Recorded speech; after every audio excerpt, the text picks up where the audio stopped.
नमस्कार, दैनिक साथी के डिजिटल प्लेटफॉर्म में आपका स्वागत है। सैनिकों की खान कहे जाने वाले अहिरवाल की राजधानी रेवाड़ी में मंगलवार को भारतीय सेना पर आधारित फिल्म फौजा के प्रमोशन के लिए पूरी टीम रेवाड़ी पहुंची। भाग मिल्खा भाग व जुड़वा जैसी अनेक फिल्मों में दमदार अभिनय कर चुके एक्टर पवन मल्होत्रा फिल्म में लीड रोल में दिखाई देंगे। पवन मल्होत्रा उर्फ फौजा किस तरह से अपने बच्चे को सेना में भेजने के लिए संघर्ष करते हैं। बता दें कि इस फिल्म के माध्यम से सैनिकों व उनके परिवारों की जिंदगी का फिल्मांकन किया गया है। इसमें रेवाड़ी का 5 साल का बच्चा भी अभिनय करता नजर आएगा। रेवाड़ी के धारवेड़ा चुंगी स्थित रजांगला शौर्य स्मारक पहुंचकर एक्टर पवन कुमार मल्होत्रा से लेकर फिल्म निर्माता सहित अन्य कलाकारों ने अपनी बातें रखी। बताया कि एक सैनिक परिवार के सामने कितनी चुनौतियां होती है। हरियाणा खासकर अहिरवाल के लिए यह फिल्म बेहद महत्वपूर्ण हो जाती है, क्योंकि यहाँ से अधिकतर परिवार सेना से किसी न किसी तरीके से जुड़े हुए हैं। अब आपको दिखाते हैं रेवाड़ी के रजांगला शौर्य स्मारक पहुंचे फिल्म निर्माता से लेकर अन्य कलाकारों ने क्या कहा। जी नमस्कार, मेरा नाम पवन मल्होत्रा है। मैं फिल्मों में एक्टर हूँ और मेरी एक नई फिल्म हरियाणवी, मेरी पहली हरियाणवी फिल्म फौजा आ रही है और उस सिलसिले में हम उसकी प्रमोशन या लोगों को ये बताने के लिए कि ये फिल्म आ रही है 1 जून को, इसलिए अलग अलग शहरों में जाते हैं।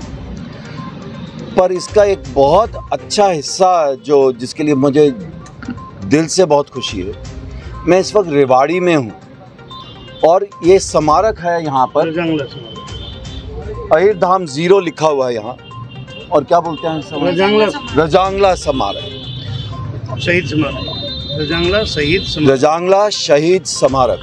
ये 62 की लड़ाई में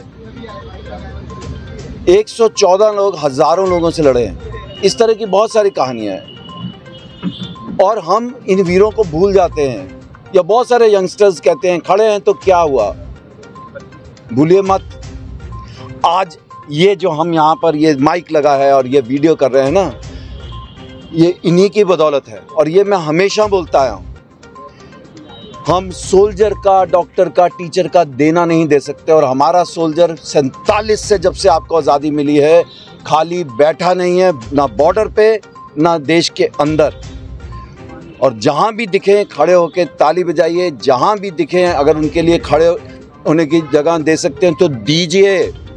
वो आप पे एहसान कर रहे हैं। आज मैं खड़ा हुआ, मैंने फूल रखे, एक स्मारक बना हुआ है, उस पर पत्थर पे नाम लिखे हुए हैं। कुछ लोग सिर्फ देख के हम भूल जाते हैं, लेकिन जिस जज्बे के साथ वो वहाँ खड़े हुए हैं और जिस तरह से लड़े हैं और हमको और देश की मिट्टी को प्रोटेक्ट किया है, कभी मत भूलना, हम इनका देना नहीं दे सकते हैं। और ये वो लोग हैं, जैसे गुरु गोविंद सिंह जी का बेटा, बड़ा बेटा जब शहीद हुआ तो उन्होंने पहली चीज़ ये बोली थी, क्या लड़या ना। आज भी जब मैं इन ऑफिसर्स, इन जवानों से जो मुझे इस बारे में बता रहे हैं, एक्चुअली आई एम चोक, तो जिस तरह से वो बात कर रहे हैं और उनको अपना हक मिलना चाहिए। जब लोग बोलते हैं ना कि ये 1 पे 1 पेंशन की लड़ रहे हैं, हाँ क्यों लड़ रहे हैं भाई, उनको लड़ने की ज़रूरत भी नहीं होनी चाहिए। हम उनका देना नहीं दे सकते। आपका जीवन बचाया, आपकी ज़मीन बचाई है, आपका घर बार बचाया है।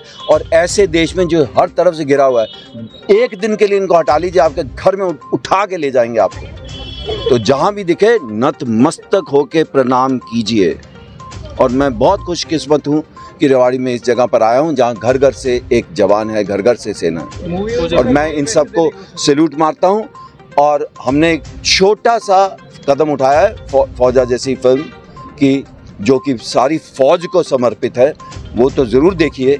लेकिन ये फिल्म इसीलिए बनाई गई है कि आपके मन में हमारे लिए फ़ौज और फ़ौजी क्या कर रहे हैं उसका एहसास हो। बहुत सारे लोगों को नहीं है। और बहुत सारे लोग बोलते हैं कि पैसे भी तो मिलते हैं, सैलरी मिलती है, पर फौज में जो आदमी आता है ना, वो इतना सक्षम होता है फिजिकली भी और मेंटली भी, कि वो बाहर कुछ भी करता तो जितने पैसे कमाते हैं उससे कहीं ज़्यादा कर सकता था। And they deserve much more. तो मेरे तरफ से भारतीय सेना, जल, थल, वायु सबको मैं सैल्यूट करता हूं और नतमस्तक करता हूं और मन से उनके पांव छू के उन्हें बहुत बहुत धन्यवाद देता हूं। अहीर अहीर रेजिमेंट वो चाहते हैं बननी चाहिए, काम तो वही करना है, पर एक फीलिंग होती है कि भाई जैसे हम फिल्मों में काम करते हैं ना, तो हम कहते हैं हमारा टाइटल्स में नाम आए, तो उसमें कोई बुराई नहीं है। अगर ये उनकी डिमांड है तो क्या हो जाएगा, सब कुछ सेम रहना है। आपने एक रेजिमेंट बनानी है ताकि उनको लगता है कि भाई जो हमने किया है हमारा टाइटल्स में नाम आए, जैसे हम फिल्मों में कहते हैं। और इसके अलावा कुछ ज़्यादा या कम थोड़ी मांग रही है, थोड़ी कह रहे हैं कि हमें पैसे ज़्यादा दे दो बाकियों से, या हमें और फैसिलिटीज़ दे दो। वो अपने नाम का एक तमगा चाहते हैं कंधे पे। तो वो मैं भी इनकी तरफ से रिक्वेस्ट करूँगा, इनके बलिदान मत भूलिए। और आज भी जो खड़ा हुआ है, और सिर्फ जवान जो खड़ा है वही सेक्रीफाइस नहीं कर रहा है, वही बलिदान नहीं दे रहा है, उनके घर वाले भी दिवाली होली नहीं आते। हम कहाँ से छुट्टियों में क्यों फ्लाइट के किराए बढ़ जाते हैं, क्योंकि सब लोग घर जाना चाहते हैं। वो फिर भी वहाँ खड़ा रहता है, बर्फ़ में भी खड़ा। बहुत सारे लोग सियाचिन में जवान खड़ा, हाँ खड़ा है भाई, उसके बाद आके 6-6 महीने उनको भूल जाते हैं। आपने इस मूवी के बारे में थोड़ा सा सर, आपका रोल जी, मूवी यही है जी, मूवी में क्या फौजा मूवी यही है। फौजी को मत भूलिए। तो आप जाइए, अपने बच्चों को दिखाइए, सब लोग अपने बच्चों को परिवार के साथ जाके देखिए। मैंने जो इसमें रोल किया है वो अपने बच्चे को फौज में भेजना चाहता है, खुद नहीं जा सकता है क्योंकि पुश्त दर पुश्त फौज में ही रहे। और ऐसी बहुत सारी फैमिलीज हैं, राजस्थान, हरियाणा, पंजाब, हिमाचल, गढ़वाल, रेवाड़ी, सब जगह बहुत सारे फैमिलीज हैं जो अपने बच्चों को फौज में ही भेजना चाहते हैं। चाहे वो डॉक्टरी पढ़ा है, तो मैं ऐसी फैमिलीज को भी जानता हूँ, तो फिर भाई डॉक्टर बन। तो इज्जत कीजिए इनकी। और फौजा फिल्म हम एक छोटा सा, बहुत ही एक छोटा सा हमारा प्रयास है कि हम आपको बता सकें कि भाई हमारी फ़ौज कितनी इम्पोर्टेंट है और हमें उनकी इज्जत करनी चाहिए। अपने बच्चों को ज़रूर लेके जाइए। कैसी भी आपको फिल्म नहीं, जो हम कहानी बताना चाह रहे हैं, हो सकता है आपको एक मसाला फिल्म ना दिखे और बहुत नाच गाना ना दिखे, लेकिन कभी कभी ज़िंदगी में मैसेजेस भी ज़रूरत है। जी, सबसे पहले मेरा नाम नीवा मलिक है और मैं हिसार की रहने वाली हूँ। फ़िलहाल मुंबई में काम कर रही हूँ और इसमें मेरा कैरेक्टर पवन सर की बेटी, जो कि फ़ौजा का किरदार निभा रहे हैं, उनकी बेटी बनी हूँ और जो लीड है उनकी छोटी बहन। और मेरा किरदार यही है, एक गांव की जैसे चुलबुली सी लड़की होती है, अपने भाई को परेशान करती है।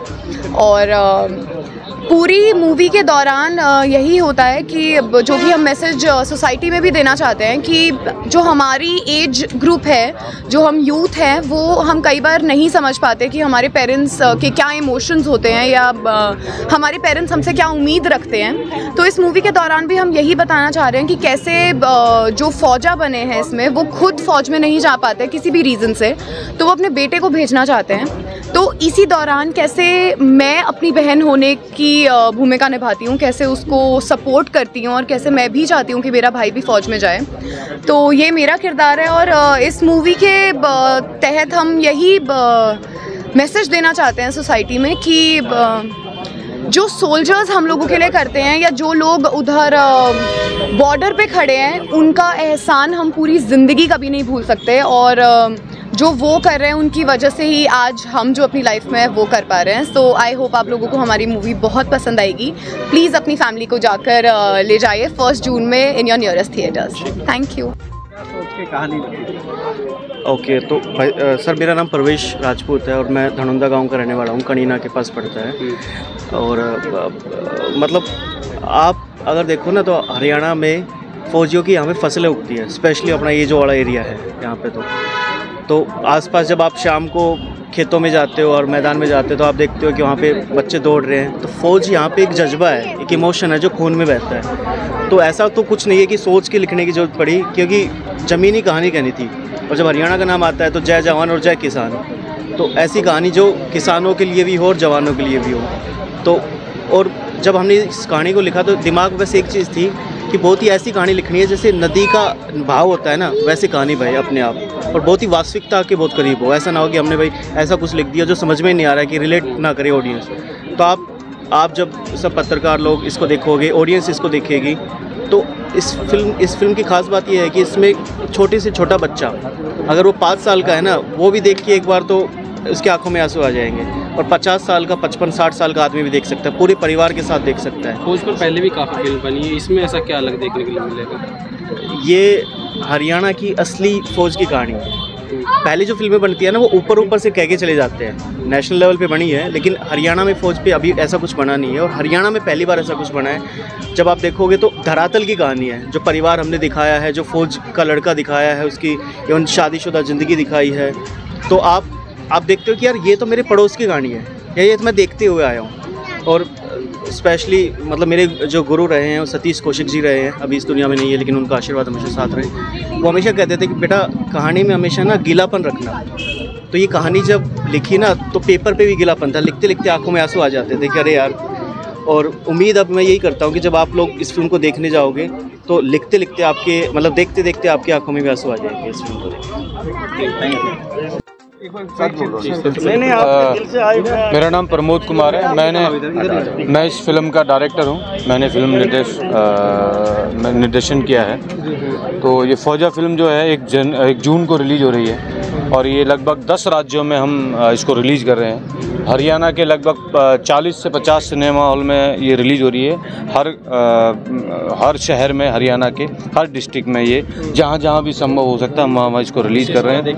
फिल्म में ये आपने सवाल अच्छा पूछा कि विशेष क्या है सर। इसमें विशेष ये है कि बाप और बेटा दोनों की जद्दोजहद है। बाप की जिद है कि फ़ौज में जाना ही जाना है और बेटा फ़ौज में जाना नहीं चाहता, क्योंकि बाप जो फौजा है उसकी 10 पीढ़ियां लगातार फौज में ही जाती आई हैं। उनके एक परंपरा है उनके घर में। जैसे धरोहर मैंने बताया ना भी, जैसे हम बाप अपने बेटे को धरोहर के रूप में कोई ज़मीन देता है, कोई नौकरी देता है, पॉलिटिशियन राजनीतिक गद्दी देता है, लेकिन इस फिल्म में बाप अपने बेटे को सेना में भर्ती होना है, ये धरोहर है उनकी। अगर नहीं जाएंगे तो कुछ नहीं है फिर आप। तो ये एक सेना, ये हमारी इस फिल्म से कोशिश है कि हम पूरी तरह से सेना को समर्पित कर सकें इस फिल्म को। दोनों लाइफ दिखाई है इसमें, मतलब जो फौज की लाइन और फिर घर गृहस्थी वाली लाइन, दोनों चीज़ देखने को मिलेंगी इस फिल्म में। बट फौज में जाना क्यों ज़रूरी है और फौज भारतीय सेना हमारे लिए क्यों ज़रूरी है, ये ज़्यादा हमने दिखाया गया है। और इसके लिए बेहतर जो इमोशंस हैं वो हमारे साथ राइटर भी आपके यहीं के हैं, ये भी बेहतर बता सकते हैं। उन्होंने लिखी है फिल्म, इनके लिखे हुए कोई हम दोनों तीनों ने ही उसको पर्दे पे उतारा है, बट असली तो ये बताएंगे कि उन्होंने क्या लिखा है इस फिल्म में। जी राम राम, मैं हरिओम कौशिक और मैं महेंद्रगढ़ से बिलोंग करता हूं। अभी फिल्मों में एक प्रयास कर रहे हैं, मुंबई में काम करके यार अभी मन है कि हरियाणवी सिनेमा को उठाएंगे। और मैं सौभाग्य समझूंगा कि फौजा फिल्म से कहानी से मैं जुड़ा, क्योंकि ये पूरी कहानी फौजियों पे है। और जो फौजियों की बात, जैसे देश में अगर हरियाणा की बात आती है तो मेडल्स की बात आती है, खिलाड़ियों की बात आती है, और हरियाणा में अगर अहिरवाल की बात आती है तो फौजियों का नाम सबसे पहले कि भाई कहाँ रेवाड़ी महेंद्र से फौजी बहुत है भाई तुम्हारे वहाँ। और प्राउडली हम लोग बोलते हैं कि हाँ मैं अहिरवाल से बिलोंग करता हूँ। तो एक बीच में अभी मुद्दा भी उठा हुआ था अपने अही रेजिमेंट का, तो बिल्कुल जहाँ तक भी मेरी आवाज़ पहुँच रही है तो बिल्कुल सरकार को इस चीज़ के ऊपर ध्यान देना चाहिए और ये सम्मान है एक तरीके से ना। तो आप कहानी, अपनी फिल्म 1 जून को रिलीज़ होने वाली है, आप ज़रूर देखिएगा। बहुत ही कमाल की फिल्म है और फुली डेडिकेटेड है। और एक तो कहते हैं ना बिज़नेस के लिए बनाई गई है, ना ये बिज़नेस के लिए नहीं है, ये दिल से और अपने व्यक्तियों के लिए, फौजी भाइयों के लिए आत्मा की बात आत्मा से की गई है। आप ज़रूर देखिएगा। धन्यवाद। मेरा नाम कैप्टन भोलाराम यादव है जी, मैं रजंगला सूर्य समिति का वाइस प्रेसिडेंट हूँ। आज मूवी के प्रमोशन के लिए जो आई है टीम, क्या कहेंगे फौजियों की जो ये मूवी आ रही है? मूवी तो बहुत आई, लेकिन काफ़ी आई है, लेकिन ये जो मूवी है ये इंस्पायर और मोटिवेट करेगी यंगस्टर्स कि टू ज्वाइन द आर्मी। क्यों, वो रीज़न बताएंगे। जैसे आज मैं चाहता हूँ कि मेरा बेटा फौज में है, मैं चाहता हूँ मेरा पोता भी फौज में जाए। देश के लिए समर्पित भाव से फौज को ज्वाइन करना चाहिए। फौज एक ऐसी संस्था है जिसका कहीं भी आप उल्लेख करोगे बड़े शान और फ़ख्र से कह सकते हो कि मैं सेना में कैप्टन हूँ, फलाना हूँ, दिख रहा हूँ। ये जो मूवी बनाई जा रही है इससे एक तो हमारी वीर भूमि है ये अहिरवाल की, इसको अच्छी तरह से दर्शाएंगे। जो 62 की लड़ाई यहाँ के योद्धाओं ने लड़ी है, जहाँ जिस स्मारक पे खड़े हैं, उनको भी ये सही ढंग से दर्शाएंगे। एक साहब, रेवाड़ी कोसली तमाम जो क्षेत्र है अहिरवाल, कई वीरों की धरा है और कई सैनिकों की खान कहा जाता है। क्या उतना न्याय मिल पाया है जिस एंगल से कितना बलिदान है उस तरह से न्याय मिल पाया? अगर हम बलिदान को करें तो हमें आटे में नमक जैसा नजर आता है। इसी चीज़ को लेकर के हमने अहिर रेजिमेंट का मुहिम छेड़ा हुआ है केवल उसमें कोई सरकार को न खर्चा देना न पर्ची देनी, केवल कंधे पे कमाऊ हटा करके अहीर लिख। सरकार का एक नया पैसा नहीं लगेगा। सरकार की सोच होनी चाहिए इन शहीदों को सम्मान करना। जो हमारा बलिदान है उसमें तो हम जीरे बराबर हैं। बलिदान हमारा बहुत तगड़ा रहा है और अब भी है, आगे भी रहेगा। देश के लिए हम हर तरह समर्पित रहेंगे।